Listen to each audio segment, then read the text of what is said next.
雕像馆里一只过于逼真的断手，引起了小男孩的密切关注。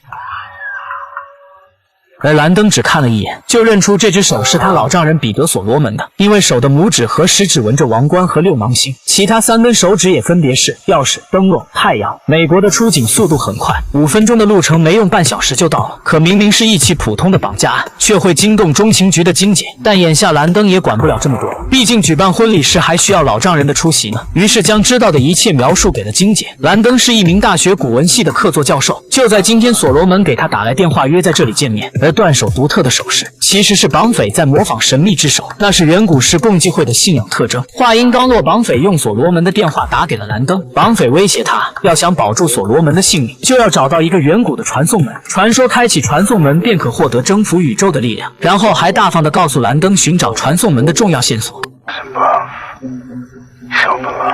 根据最后这8个字，兰登拿起固定断手的木台，果真底部写着一串字符。可兰登和金姐看了半天也没看明白所表达的含义。金姐要求请中情局的技术团队研究一下，但兰登却提议先发个朋友圈，让古文界的专家们破译最好。对面一脸懵逼的大山终于说话了：“2位大仙，你们觉得会不会有另一种可能？东西被你们拿反了。根据上面的数字来到所罗门的秘密实验室，平日里从来没有人来过，就连开门的锁孔都极其的特殊。可兰登发现走廊上的烛台和这扇门附近的明显不一样，金合欢枝条被共济会当作永生的象征，果然它就是开门的钥匙。但恶魔也悄悄向他们逼近，大家都没有注意到烛台正发生着细小的变化。房间的内部更像是共济会的反思室，用来反思自己的死亡。兰登擦去粉末，看到了利维坦的十字架，上面的双重十字代表着人与人之间的平衡和真理，与无限符号合并在一起后，象征着无限宇宙。可最让兰登惊讶的是，墙上古老的拉丁文咒语，好像是所罗门特意写下的，就为引起有心人的注意。可就在这时，走廊的2侧突然开始收缩，